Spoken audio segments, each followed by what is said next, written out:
नमस्कार आणि सुप्रभात. मी रेणुका. बुलेटिनमध्ये तुम्हा सगळ्यांचं स्वागत. आणि बुलेटिनच्या सुरुवातीला आपण बातमी बघतोय. न्यूज 18 नेटवर्कला अमित शाह यांनी एक्सक्लुझिव्ह मुलाखत दिली आहे. नेटवर्क 18चे editor in chief Rahul Joshi यांनी ही मुलाखत घेतली. राज्यपालांच्या वादग्रस्त पत्रावरून अमित शाह यांनी नाराजी व्यक्त केली आहे. राज्यपालांनी वापरलेल्या शब्दांबद्दल त्यांनी नापसंती व्यक्त केली आहे. राज्यपालांनी मुख्यमंत्र्यांना लिहिलेल्या पत्रावर अमित शहांचं भाष्य या मुलाखतीत आपल्याला कळतंय. तसंच शिवसेनेबद्दलही शाह यांनी सूचक विधान केलंय. सेनेशी आम्ही संबंध तोडले नाहीत, त्यांनी साथ सोडली असंही शाह यांनी म्हटलंय. त्याचबरोबर टीआरपीसाठी सुशांतची मीडिया ट्रायल करणं योग्य नव्हतं असाही मुद्दा त्यांनी या मुलाखतीत सांगितलाय. त्याचबरोबर भाजपमुळे सुशांत सिंग आत्महत्या प्रकरणाला वाचा फुटली असं देखील अमित शाह यांनी आपल्या या एक्सक्लुझिव्ह मुलाखतीत म्हटलं आहे.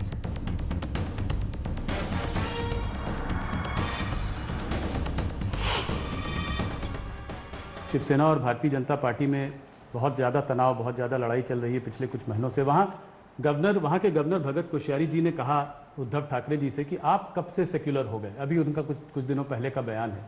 इस बयान को राज्यपाल से ये बयान आ रहा है, इससे आप पार्टी कैसे देखती है, इसको आप कैसे देखते हैं? देखिए, मैंने पत्र पढ़ा है और एक पासिंग रेफरेंस उन्होंने दिया है, मगर मुझे भी लगता है कि थोड़ा शब्दों का चयन टाला होता तो अच्छा होता। एक अलग मुद्दा जो उठकर आ रहा है वो है चिराग पासवान जी का। पहले वो आपके साथ थे, अब वो आपके साथ नहीं हैं। कुछ लोग कह रहे हैं वो अभी भी साथ में हैं। कल ही मैं उनका स्टेटमेंट देख रहा था, कह रहे थे कि मैं अपना सीना चीर के अगर दिखाऊं तो उसमें मोदी जी बसे हुए हैं। तो अगर ऐसा है तो फिर वो आपके साथ क्यों नहीं है? 143 सीटों पर चुनाव लड़ रहे हैं। अब मेरे साथ क्यों नहीं है, हमारे साथ क्यों नहीं है, इसका जवाब तो चिराग जी ही दे सकते हैं। मगर मैं पहले बहुत दुखद घटना अभी हुई, श्री रामविलास जी हमारे साथ नहीं रहे जी। और रामविलास जी समाजवादी आंदोलन की उस पीढ़ी के कार्यकर्ता थे जिन्होंने सामाजिक न्याय के लिए बहुत बड़ा काम किया। लगभग 5 दशक तक देश की राजनीति को वो योगदान करते रहे और बिहार के ही थे और खास कर दलितों के लिए बहुत बड़े नेता रहे। मैं श्री रामविलास पासवान जी को श्रद्धांजलि देना चाहता हूं। और जहां तक लोजपा भाजपा जदयू के गठबंधन का सवाल है, भाजपा की ओर से, जदयू की ओर से लोजपा को उचित जो बनती थी वो सीटों को कई बार ऑफर किया गया, कई बार नेगोशिएशन भी किया गया। अभी मैंने अखबार में पढ़ा कि मैंने नहीं कहा, उन्होंने नहीं कहा, ये भी सच नहीं है। मेरी भी चिराग भाई के साथ कई बार बात हुई कि इतनी सीट बनती है, इतनी सीटों पर आप मान जाइए और अगर कुछ है तो नेगोशिएशन के लिए आइए। कितनी सीट दी थी आपने? मैं नंबर सार्वजनिक करना नहीं चाहता हूं क्योंकि सार्वजनिक जीवन में ये ठीक नहीं होगा। मगर जो एक नया साथी जनता दल आया था, गत विधानसभा चुनाव में जनता दल नहीं था जी। तो जनता दल हमारे साथ जुड़ता है तो भाजपा और लोजपा दोनों की सीटें कुछ तो कम होगी, हमारी भी हुई है जी। ये लाजमी था। तो सबने अपनी अपनी सीटें कम करनी थी, ये एक समझौता था, मगर वो नहीं हो पाया और नहीं हो पाया तो बड़े दुख के साथ हमने अलग होना पड़ा। और उन्होंने एक तरफा कुछ बयान भी दिए, वो बयानों का भी रिएक्शन भारतीय जनता पार्टी और जदयू के कार्यकर्ताओं में भी आया। तो गठबंधन के लिए बड़ी दिक्कत थी और फिर भी हमने नहीं तोड़ा। अंततोगत्वा तोड़ने की घोषणा उनकी ओर से ही हुई। सुशांत सिंह राजपूत का जो केस है ये एक महाराष्ट्र वर्सेस बिहार एक लड़ाई में बदल गया है और बिहार चुनाव में एक अहम मुद्दा है। क्या आप इस बात को मानते हैं? देखिए, मुझे मालूम नहीं है जमीन में ये केस कितना चुनावी मुद्दा बना है, मगर बना भी है तो इसका कारण हम नहीं है। अगर पहले से सीबीआई को दे दे तो चुनावी मुद्दा ही न बनता। शंकाएं तो पहले दिन से खड़ी हो गई थी, क्यों पकड़ कर रखना, दे देना चाहिए था। अब ये ऑर्डर भी हमने नहीं करा, उच्चतम न्यायालय ने किया है। उच्चतम न्यायालय ने जब सीबीआई को कहा कि आप जांच करिए तो हमें कर रहे हैं। मगर मैं इतना मानता हूं कि सुशांत सिंह जी की जगह कोई भी व्यक्ति हो, अगर अपमृत्यु होती है तो इसकी जांच ढंग से होनी चाहिए, न्यायिक होनी चाहिए, न्यूट्रल होनी चाहिए। ये जल्दी में आपको लगता है कि केस को क्लोज कर दिया था मुंबई पुलिस ने? मैं कोई टिप्पणी करना नहीं चाहता क्योंकि सीबीआई जांच कर रही है और अभी कोर्ट के सामने मामला है, परंतु परसेप्शन जो बना था उस वक्त वो ठीक नहीं बना था। हाल ही में चिदम्बरम जी ने कहा है कि कांग्रेस का ये स्टैंड है कि 370 को रेस्टोर करना चाहिए, स्पेशल स्टेटस कश्मीर में वापस आना चाहिए। क्या कहना चाहेंगे आप इस बारे में? तो कांग्रेस पार्टी ने पार्लियामेंट में भी ये स्टैंड लिया था कि 370 नहीं जानी चाहिए, मगर मेरा तो विनंती है कि राहुल गांधी और सोनिया गांधी चिदम्बरम जी का जो स्टेटमेंट है इसको एक बार एंडोज कर दे जरा, तो देश की जनता को मालूम पड़े। चिदम्बरम जी का जो स्टेटमेंट है उसको राहुल गांधी और उन्होंने तो कांग्रेस की तरफ से ही बोला है, उन्होंने कहा ये तो कांग्रेस का मत है। फिर भी राष्ट्रीय अध्यक्षा ने इसको रिपीट करना चाहिए, राहुल जी ने भी रिपीट कर देना चाहिए। चाइना जो है दुनिया को एक बाइपोलर वर्ल्ड की तरह देखता है, एक तरफ चाइना और एक तरफ यूएस। इनफैक्ट अगर देखें तो पिछले कुछ सालों में चाहे वो ऑस्ट्रेलिया हो, जापान हो, वियतनाम हो, फिलीपींस हो, या यहाँ तक कि ताइवान को भी पिछले एक साल से काफी परेशान कर रहा है। तो क्या लगता है इसका कोई डिप्लोमेटिक इंडिया बाकी देशों के साथ मिलकर इसका कोई इंटरनेशनल स्तर पे कोई हल सोच रहा है, कोई हल निकाल रहा है, बातचीत चल रही है? देखिए, अब उनके हर देशों के साथ अलग अलग प्रकार के रिश्ते हैं, हमारे साथ भी अलग प्रकार के रिश्ते हैं, परंतु जहां तक भारत का सवाल है, मैं इतना स्पष्ट कह देता हूं कि हम हमारी सीमाओं के लिए और सार्वभौमत्व के लिए जागरूक हैं। आणि यावर आपण बघणार आहोत शिवसेनेचे खासदार अरविंद सावंत यांनी काय प्रतिक्रिया दिली आहे। माननीय गृहमंत्री अमित शहाजींनी जे वक्तव्य केलं तेच तर खरं वक्तव्य आदरणीय मुख्यमंत्री उद्धवजी ठाकरे साहेबांनी केलं की जे शब्द त्यांनी त्या पत्रात लिहिले ते गर्हणीय होते, गंभीर दखल घेण्यासारखे होते, किंबहुना अवमानित करण्यासारखे होते। आणि मला वाटतं आत्ता माननीय गृहमंत्र्यांनी ते मान्य केल्यानंतर त्यावर आणखीन भाष्य करण्याची गरज नाहीये, त्यातूनच ते सत्य बाहेर पडलेलं आहे। त्याचबरोबर सुशांत सिंग राजपूत आत्महत्या प्रकरणाचं राजकारण केलं गेलं हेच आम्हीही सांगत होतो, अशी प्रतिक्रिया अरविंद सावंत यांनी दिली आहे। म्हणजे मला वाटतं माननीय गृहमंत्र्यांना धन्यवाद दिले पाहिजेत।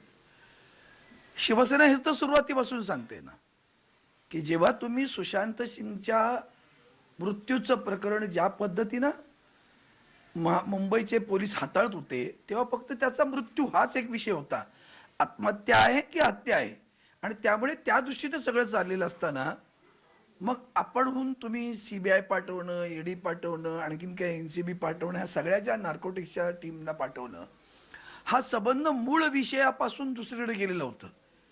आणि म्हणून आमचं तेच तर म्हणणं होतं ना की हा वेगळा विषय आहे, त्याच्यात तुम्ही मिक्सअप करता आणि संबंध ह्या बरं तो त्यांच्यापुरता मर्यादित आहे का की फिल्म इंडस्ट्री पुरता किंवा बॉलिवूड पुरता मर्यादित आहे का? मला वाटतं मी आमदार असताना सुद्धा या विषयावर खूप गंभीर दखल घेतली होती आणि मी सातत्याने तेव्हा या म्हणजे मला वाटतं स्वतः देवेंद्र फडणवीस मुख्यमंत्री होते ना, तो काय आज सुरू झाला काय ड्रग? किती वर्ष सुरू आहे? मग तुम्ही तेव्हा काय केलं हा प्रश्न येतो ना।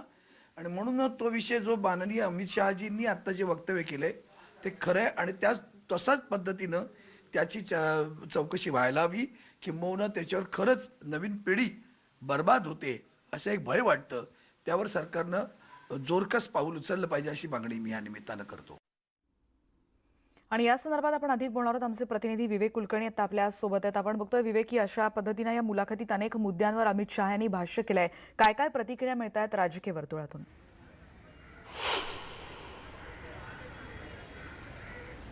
राज्यपाल भगतसिंग कोश्यारी यांनी मुख्यमंत्री उद्धव ठाकरे यांना लिहिलेलं पत्र आणि त्याला मुख्यमंत्री उद्धव ठाकरे यांनी दिलेलं खरमरीत प्रत्युत्तर हा मोठा राजकीय वादाचा विषय गेल्या काही दिवसांपासून झालेला आहे। आणि त्यातच काल देशाचे गृहमंत्री अमित शाह यांनी जी मुलाखत दिलेली आहे त्याच्यामध्ये राज्यपालांनी दिलेले शब्द, जे वापरलेले शब्द आहेत ते टाळायला पाहिजे होते अशी भूमिका मांडलेली आहे। त्याच्यामुळे निश्चितपणे शिवसेना किंवा काँग्रेस, राष्ट्रवादी काँग्रेस यांनी राज्यपालांच्या पत्रावर जी टीका केली होती त्यालाच कुठेतरी एक समर्थन मिळतं की काय असं चित्र निर्माण झालेलं आहे. अरविंद सावंत यांनी जी प्रतिक्रिया दिली आहे त्याच्यावरून देखील ते स्पष्ट होते की जी भूमिका ते मांडत होते त्याचं कुठेतरी एन्डॉर्समेंट या निमित्तानं झालं आणि भारतीय जनता पक्ष शिवसेनेबद्दल काही सॉफ्ट आहे का अशी देखील चर्चा या निमित्तानं सुरू होती असं देखील म्हणावं लागेल. कारण या पत्रातल्या शब्दावरून मोठा वाद निर्माण झाला होता. घटनात्मक पदावर राज्यपाल असताना त्यांनी अशा पद्धतीनं मुख्यमंत्री हे सेक्युलर आहेत झालेत का असं त्यांनी जो प्रश्न विचारला होता तो त्यांनी विचारणं अपेक्षित होता की नाही याबद्दल देखील खल झाला होता. खरं तर भारतीय जनता पक्षानं देवेंद्र फडणवीस यांनी देखील या सगळ्याबद्दल एक भूमिका घेतली होती की राज्यपालांनी जे काही विचारलं असेल तर त्यावर अशा पद्धतीनं मुख्यमंत्र्यांनी उत्तर देणं अपेक्षित नव्हतं. पण अमित शहा यांनी जे आता मुलाखतीमध्ये म्हटलं आहे त्याच्यामुळे पुन्हा एकदा शिवसेना आक्रमकपणे हा मुद्दा मांडेल. सामनातून देखील संजय राऊत सातत्यानं याविषयीची एक भूमिका मांडताना आपल्याला पाहायला मिळत आहेत. आणि आपण जर बघितलं की पुन्हा एकदा हा मुद्दा राजकीय वळण घेईल याबद्दल शंका नाही आहे.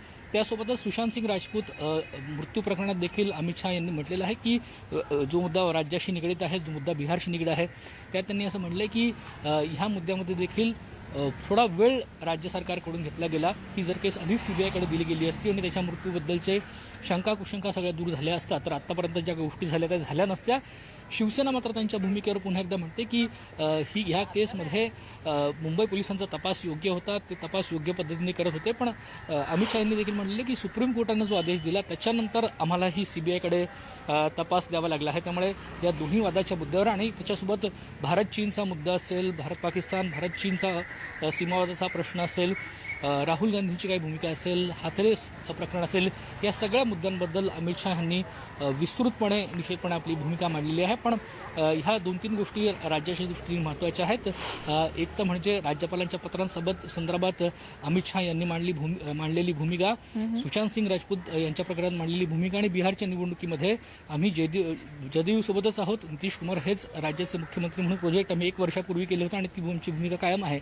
या त्यांच्या 3 प्रमुख भूमिका या निमित्तानं पुढे येताना दिसतात. निश्चितच धन्यवाद विवेक. या सगळ्या सविस्तर माहितीबद्दल आपण बघतोय की अमित शहा यांनी दिलेल्या मुलाखतीनंतर काय काय प्रतिक्रिया येत आहेत आणि कशा चर्चा रंगतात याविषयी आपण बोलत होतो. पण यानंतर पुढची बातमी आपण बघणार आहोत. राजकीय कार्यकर्त्यांची फिजिकल डिस्टन्सिंगच्या बाबतीतली अनास्था आता किती आहे हे समोर येत आहे. कारण MIMच्या विद्यार्थी आघाडीचं एकदिवसीय राज्यस्तरीय प्रशिक्षण शिबिर नवी मुंबईतल्या कामोठीमध्ये काल झालं आणि यावेळी व्यासपीठावरच्या नेत्यांनी मास्कच घातले नव्हते.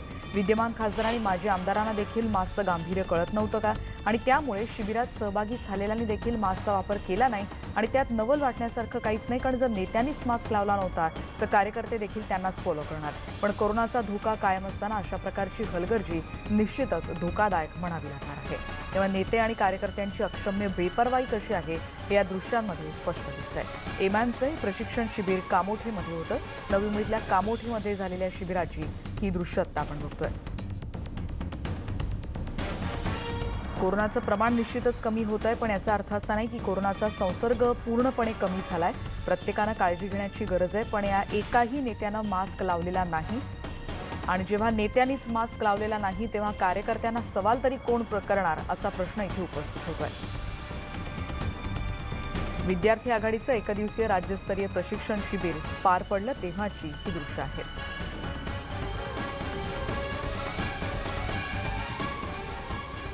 पुढची बातमी आपण बघणार आहोत. येत्या 25 तारखेपासून म्हणजेच दसऱ्याच्या मुहूर्तावर राज्यातल्या व्यायामशाळा सुरू होणार आहेत. मुख्यमंत्री उद्धव ठाकरे यांनी शनिवारी जिम उघडण्याची परवानगी दिली. जिम सुरू होत आहेत पण यावेळी स्टीम बाथ, सौना बाथ, त्याचबरोबर झुंबा आणि योगा असे सामूहिक व्यायाम प्रकार बंद राहणार आहेत. कोरोनामुळे हे नवे नियम आता लागू केले जाणार आहेत. त्यामुळे जिमसाठीचे नवे नियम देखील आपण एकीकडे स्क्रीनवर बघतोय. दर तासाला निर्जंतुकीकरण करणं अत्यंत सक्तीचं असणारे जिमचे नियम आपण बघतोय. जर जिम सुरू होणार असतील तर काय महत्त्वाचं आहे. जिम बंद झाल्यावरही निर्जंतुकीकरण करणं गरजेचं. मास्कचा वापर अनिवार्य आहे. शारीरिक अंतर पाळणं बंधनकारक असेल. स्टीम बाथ, सोना, झुंबा, योगा बंद असेल. ट्रेनर आणि कर्मचाऱ्यांच्या नियमित कोरोना चाचण्या आवश्यक आहे आणि क्षेत्रफळानुसार प्रवेश मर्यादित ठेवणं हे देखील जिमसाठी बंधनकारक असेल.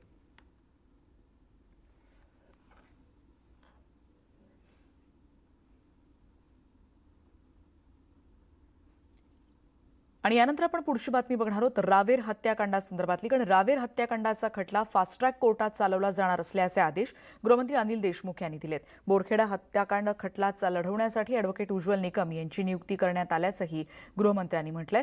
त्यांनी बोरखेडामधल्या पीडित कुटुंबियांची भेट घेऊन त्यांचं सांत्वनही केलंय. या प्रकरणातल्या आरोपींना फाशीच्या शिक्षेची मागणी आदिवासी बांधवांनी केली आहे. यावेळी त्यांच्यासोबत एकनाथ खडसे देखील उपस्थित होते.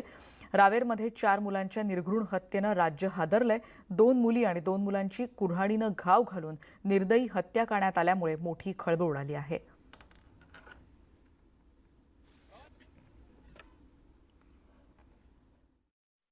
जी घटना झाली अतिशय दुर्दैवी अशी घटना आहे. माणुसकीला काळीमा फासणारी अशी घटना आहे.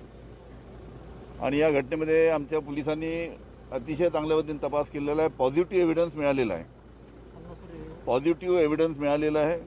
आणि जे आरोपी आहेत त्यांना ताब्यात घेतलेलं आहे. एवढंच मी आजच्यापर्यंत सांगतो. आणि व्यवस्थित पोलिसांनी चौकशी अतिशय चांगल्या पद्धतीने केली आहे. आणि ही संपूर्ण केस फास्ट ट्रॅकवर आम्ही चालू आणि उज्ज्वल निकम यांना ही स्पेशल पीपी म्हणून आम्ही इथं घोषित करतो. त्यांच्या माध्यमातून ही केस पुढे चालवण्यात येईल.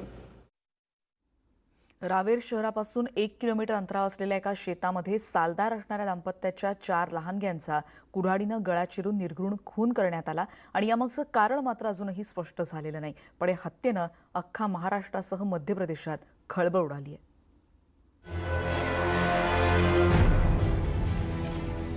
जळगाव जिल्ह्यातल्या रावेरच्या बोरखेडामधील निर्घृण हत्याकांडाचा खटला आता फास्ट ट्रॅक कोर्टात चालवण्याचे आदेश गृहमंत्री अनिल देशमुखांनी दिलेत. एका केळीच्या बागेत सालदार म्हणून असलेल्या महताब आणि रुमलीबाई हे घरात नसताना त्यांच्या 4 लहान मुलांना कुऱ्हाडीचे घाव घालून अत्यंत निर्घृणपणे मारण्यात आलं. यातल्या सगळ्यात मोठ्या 12 वर्षांच्या मुलीवर बलात्कार झाल्याचा आरोप होतोय. गृहमंत्री अनिल देशमुख यांनी स्वतः बोरखेडाला जाऊन या कुटुंबाची भेट घेतली आहे. SIT पथकामार्फत याची चौकशी होणार आहे. विशेष सरकारी वकील उज्ज्वल निकम हा खटला लढवणार आहेत. मध्य प्रदेशातून पोट भरण्यासाठी महाराष्ट्रात आलेले हे कुटुंब अक्षरशः उद्ध्वस्त झालंय. टीम्स तयार केलेले आहेत SIT म्हणून. एक टीम सायंटिफिक एव्हिडन्सवर लक्ष देईल. दुसरी टीम टेक्निकल गोष्टीवर लक्ष केंद्रित करेल. तिसरी इंट्रॉगेशनची टीम आहे. आणि या टीममध्ये आम्ही महिला अधिकाऱ्यांचा सुद्धा समावेश केलेला आहे. काही लक्षात असं पण येतं आहे की 13 वर्षाच्या मुलीवर रेप म्हणजे झालेला आहे असे काही तिथं वाटतं आहे. तर त्याची पण आम्ही चौकशी करायला लावलेली आहे. जे कोणी आरोपी याच्यामध्ये असतील त्या आरोपींवर कठोर कारवाईचे आदेश एक खासदार म्हणून नक्कीच मी दिलेले आहेत. या लहानग्यांच्या आईचा आक्रोश थांबत नाहीये. घराबाहेर जाताना हसती खेळती असलेली पोरं आता कधीच दिसणार नाहीयेत. या निष्पाप उमलत्या कळ्यांचा जीव घेणाऱ्या आरोपीला कडक शिक्षा होणं गरजेचं आहे. इम्तियाज अहमद, न्यूज 18 लोकमत, रावेर, जळगाव. आणि या संदर्भातले सगळे अपडेट्स आम्ही तुमच्यापर्यंत पोहोचवत राहणार आहोत आणि इतरही बातम्यांचे येणाऱ्या बुलेटिनमध्ये भेटतोय. आता या बुलेटिनमध्ये इथेच थांबतोय. पहा फक्त न्यूज 18 लोकमत.